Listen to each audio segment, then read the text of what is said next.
돈 터지는 경제 맛집 서현미의 돈터침이 시작합니다. 오늘은 주식 투자자이자 유튜브 부자 탐사대 진행자이기도 하신 김성효 글로벌 사이버대 교수와 함께 경제적 본능 일깨워 보겠습니다. 네, 안녕하세요. 안녕하세요. 네. 지금 이제 정치 격변의 네네. 시기입니다. 윤석열 대통령이 탄핵이 되면 2025년 상반기에 조기 대선 치러지는데 여러 인물들이 대권 주자로 거론이 되고 있는데 이에 대해서 주식 시장도 좀 꿈틀꿈틀거리고 있죠? 네네. 네. 그래서 그 정치 테마주라고 하는 네. 소위 얘기하는 그런 종목들이 굉장히 요동을 치면서 음. 네, 격한 움직임을 보이고 있습니다. 이게 사실 이번뿐만이 아니라 매 선거가 있을 때마다 그랬잖아요. 네. 근데 이게 약간 대선 때 두드러지죠. 대선이 아무래도 이제 딱 한 명만 음. 뽑히는 거고 네. 나머지 총선이나 지선 같은 경우는 여러 명이 뽑히기 때문에 음. 아무래도 그 밀집도에 있어서 음. 대선이 가장 네. 큰 이벤트라고 할 수가 있겠습니다. 네. 자, 이러한 정치 테마주의 특징이라고 한다면은 사실 뭐 명확한 근거가 좀 부족한 막 어떤 펀더멘탈이 좋고 이래서 오르는 게 아니라 네. 뭐 저 정치인과의 뭐 동창이라더라. 네네. 뭐 아니면은 어디에서 뭐 정치를 하면서 그때 인연을 맺은 어느 기업이라든가 네네. 이런 경우로 좀 연관되는 경우가 많더라고요. 네네. 그래서 이게 그동안 그런 말씀하신 것이 비판의 대상이 되었던 게 사실이거든요. 네.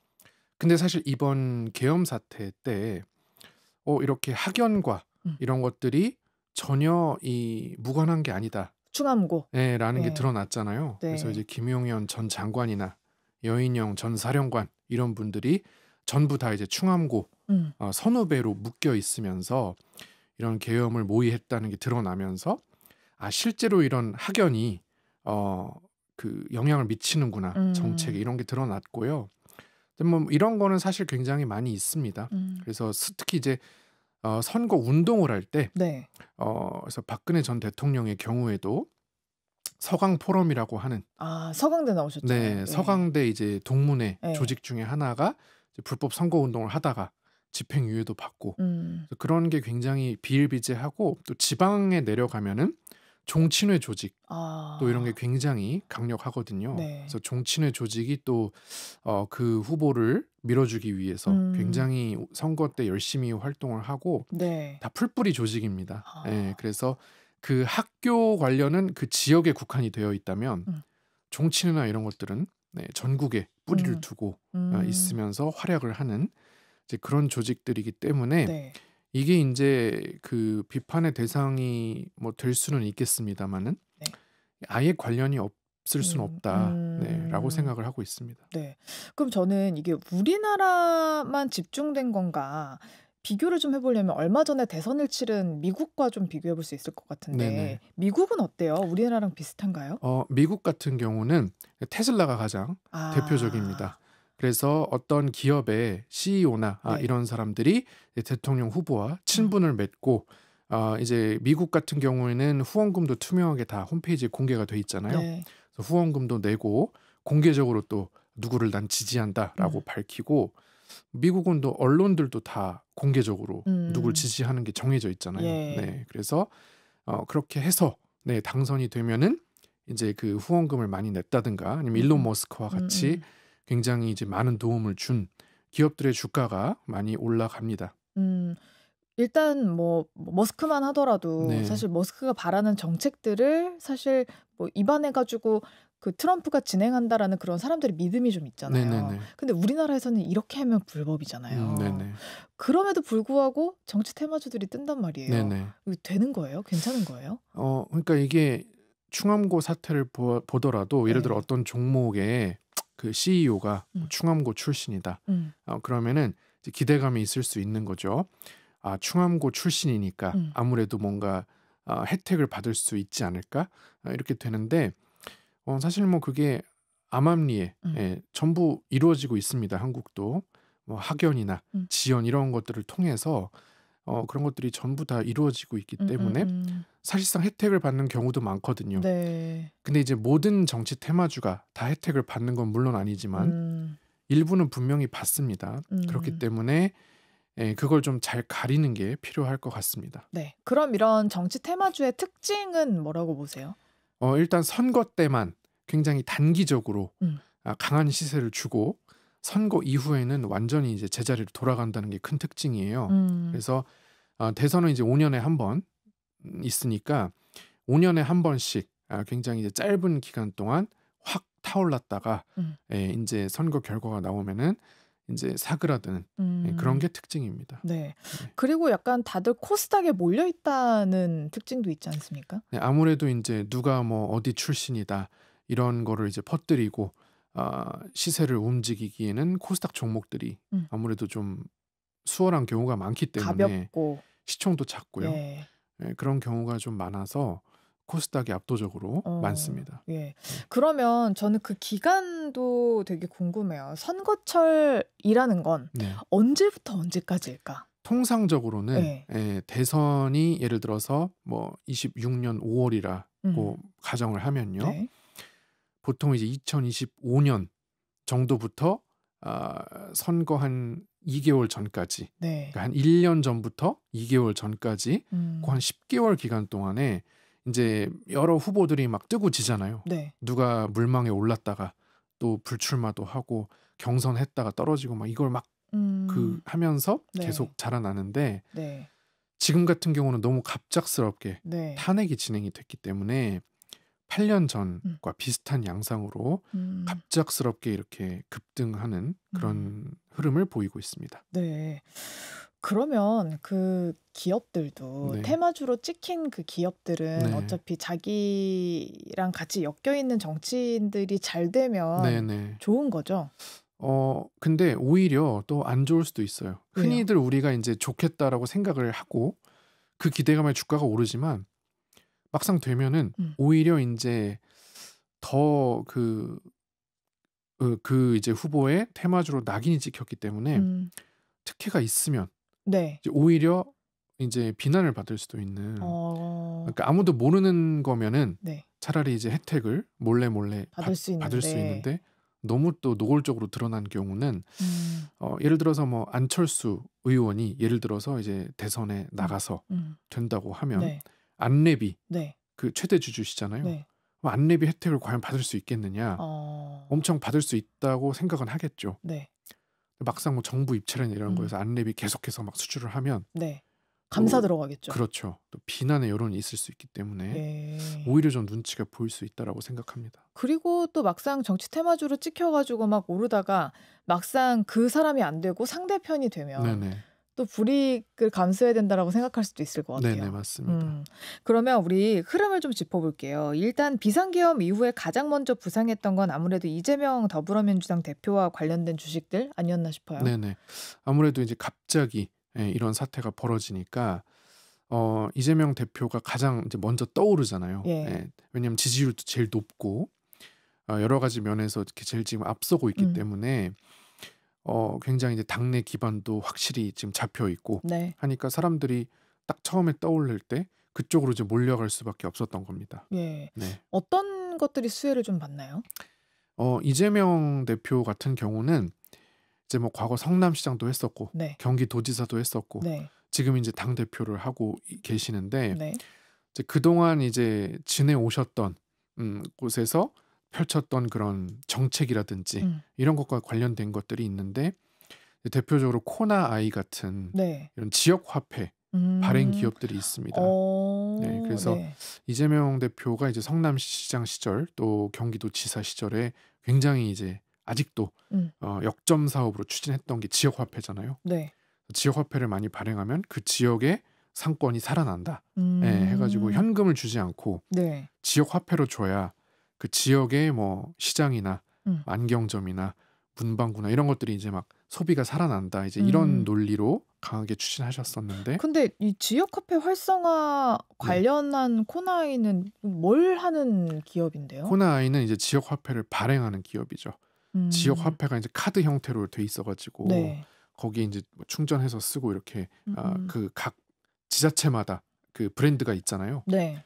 코나아이는 그거를 이제 발급을 하는 카드 발급을 하는 그런 회사고 그 지역 화폐 그 실물 플라스틱 카드 네. 보시면 이제 코나아이라고 써 있어요. 뭐 전 지역을 다 하나요? 그 코나 아이랑 계약을 맺은 지자체가 있는 것이죠. 근데 굉장히 많은 지역을 하고 있어가지고 네. 그래서 그런 것들이 이제 대표적으로 음. 이재명 대표와 관련된 그런 종목입니다. 그래도 이건 좀 네. 수혜주에 가깝네요. 그렇죠. 네. 이건 정책에 관련한 거고. 어떤 상징적인 것도 있어요. 아. 오리엔트 전공이라고 네. 이제 오리엔트 시계와 이제 계열사 관계. 손양공 때? 그렇죠.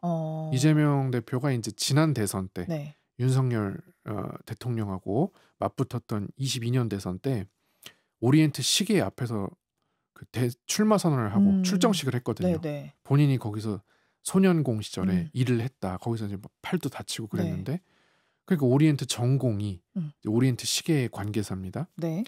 그러니까 이제 굉장히 상징적으로 이재명 하면 딱 이렇게 떠오르는 그런 이제 상징적인 의미 때문에 또 관련주가 되었습니다. 네. 그리고 뭐 형지 INC 이런 네. 것도 뜨던데.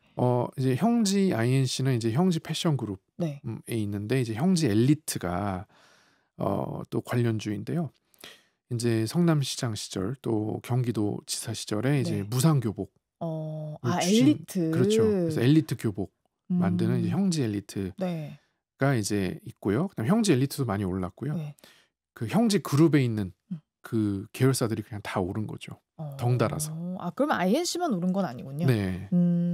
자, 그리고 윤석열 대통령 탄핵안 가결되고 나서는 흐름이 좀 바뀌었는데 어떤 것들이 좀 오르고 내리고 했는지도 궁금하거든요. 네, 그 처음에 계엄을 딱 했을 때는 네. 이재명 관련주가 엄청 올랐어요. 네.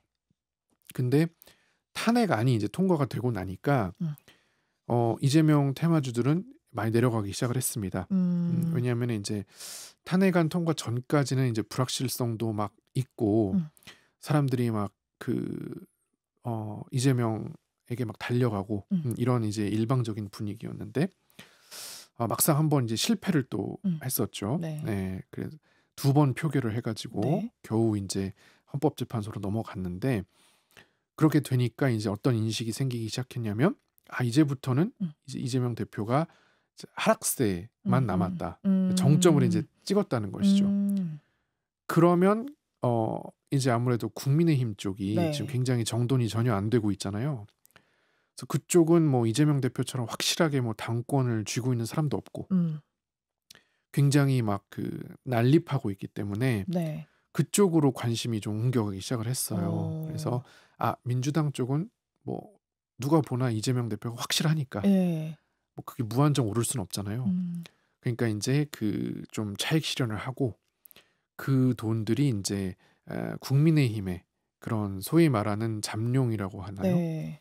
그런 그 사람들의 관련주로 이제 옮겨가기 시작을 했습니다. 그러면 가장 네. 먼저 생각하는 게 이제 한동훈 전 네. 대표나 아니면 네. 홍준표 대구시장인데 한동훈 전 대표 관련한 테마주들도 많아요?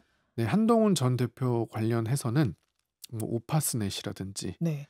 뭐 태양금속이라든지 뭐 이런 게 있긴 있습니다. 네. 있긴 있는데 그거는 제가 봤을 때 정말 좀 아까 말씀드린 이재명 관련주에 비하면 연관성이 너무 좀 허무맹랑한 편에 속하고요.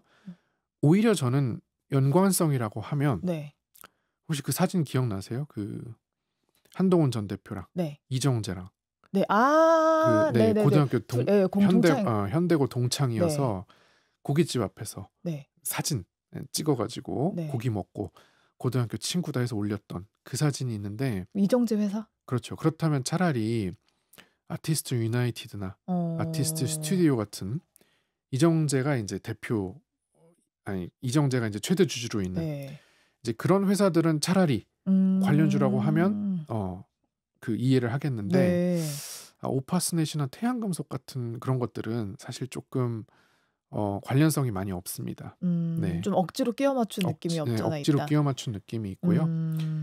뭐 홍준표 대구시장도 요즘 굉장히 또 활발하게 SNS도 하시고 거의 뭐 출마 선언했잖아요. 지금. 굉장히 지금 이 사태에 사실 제일 지금 뭐랄까 대응으로 봤을 때 앞서 가장 나가는 활발한. 가장 활발하게 지금 활동하시는 분인데 그분이 그러다 보니까 이제 예전에 대선 박근혜 탄핵되고 나서 치른 대선 문재인 전 대통령과 맞붙었던 그 대선 할 때 이제 선대 그 위원장을 하신 네. 분이 있습니다. 예. 그분의 아버지께서 세운 회사가 음. 3일이라는 회사가 있어요. 네. 예, 3일이라는 회사인데 그러니까 창업주의 아들이고 그분이 음. 그리고 지금도 또 대주주 중에 하나예요. 음. 그러니까 이제 그분 같은 경우는 사실은 그 테슬라 일론 머스크랑 가장 좀 결이 비슷합니다. 지난 대선 때 네. 네, 홍준표 시장을 도와서 네, 굉장히 이제 많은 도움을 주셨던 네, 그런 분이 이제 대주주로 있는 3일이라는 회사가 네, 홍준표 시장 관련주로 대표적입니다. 네. 그 이외에도 뭐 여러 개 있죠? 뭐 여러 개 있습니다. 뭐 네. 근데 가장 네. 좀 연관은 있어 보이는 게 이 주식이다. 그래도 이제 이 시청자 여러분들께서 납득을 하실 만한 예. 그러니까 그렇구나. 이게 사실 네. 정치 테마주는 얘기하다 보면은 '그게 뭐야?' 약간 이런 게 그쵸. 되게 많거든요. 네네. 근데 그나마 좀 납득이 될 만한 네. 연관성 있는 곳을 얘기를 하자면 3일 정도가 있다. 최대한 제가 네. 네. 좀 거르고 걸러 가지고 네네네. 말씀을 드리다 네네. 보면은 근데 아까 그 이재명 대표가 지금 굉장히 이제 확실하니까 사람들이 약간 재미를 잃었다라고 얘기를 하셨는데 네네네.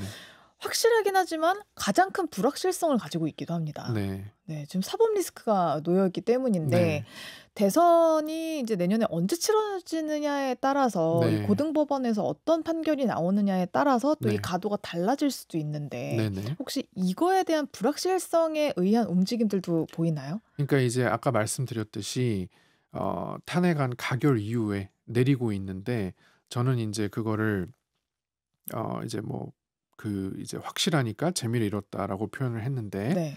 말씀하신 것처럼 네. 사법 리스크도 분명히 있습니다. 음. 근데 이제 그거는 좀 먼 이야기이기 때문에 음. 지금 당장 내리고 있는 거를 설명하기는 조금 부족하지만 어. 어쨌든 내년 넘어가면 예, 2025년이 되면은 굉장히 큰 리스크로 부각이 될 게 사실은 뻔한 상황이죠. 그래서 네. 탄핵 심판이 늦어질수록 굉장히 좀 이제 초조해질 수 있고요. 어.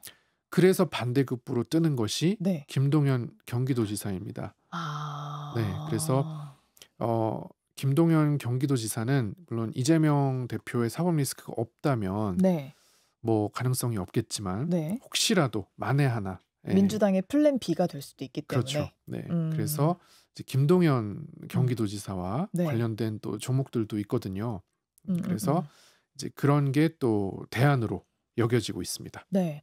우원식 국회의장은 어때요? 이번에 탄핵 네. 정국에서 굉장히 주목을 많이 받았고 뭔가 무게감 있는 진행이나 뭐 성정 같은 걸 보이니까 사람들이 관심을 많이 갖던데요. 그래서 사실은 국회의장은 네. 또 국가의전 서열 2위입니다. 네. 그래서 입법부의 가장 높은 자리죠. 그래서 행정부의 가장 높은 자리는 대통령, 입법부는 국회의장, 네. 사법부는 대법원장 이렇게 되니까 사실상 이 셋은 네. 같은 위상이나 마찬가지다라고 인식이 있어요. 네. 그러니까는 자존심이 있는 거죠. 그래서 내가 입법부에서 지금 최고인데 대통령이 나보다 높은 것이 아니라 그냥 옆 동네에서 가장 높은 나와 동급인 이런 거기 때문에 사실은 국회의장 하신 분들은 네. 굉장히 이제 자존심이 있으셔가지고 네.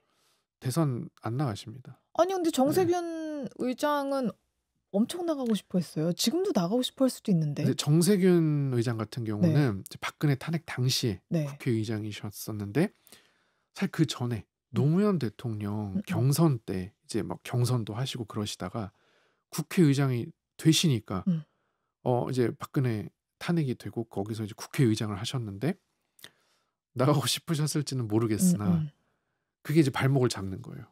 국회의장이라는 했는데. 그쵸. 국회의장을 하셨는데 또 그렇게 대선에 나간다는 것이 또 이제 문재인 근데 되게 이상하게 우원식 의장도 뭐 아직 생각해 본 적 없다라는 말을 네네네. 했거든요. 나는 전혀 상관없다라는 게 아니라 아직 생각해 본 적 없다. 사실 이거는 그쪽 계열에서는 네네네. 아직이라는 말은 관심이 있다라는 말과 동일하다라고도 생각하거든요. 그러니까 관심은 충분히 있으실 수 있어요. 왜냐면 예. 인기가 뭐 정치 잘 모르는 사람들은 누군지도 모르는 그런 인지도를 갖고 있었는데 막 사람들이 입에 오르내리고 그러면 약간 인제 당연히 그런 생각이 들 수 있겠죠. 근데 결국에는 사실은 이제 정세균 전 의장도 문재인 전 음. 대통령이라는 엄청난 그 거목이 있었기 때문에 네. 불가능한 것도 있었거든요. 음. 당내 지지 기반을 봤을 때. 음.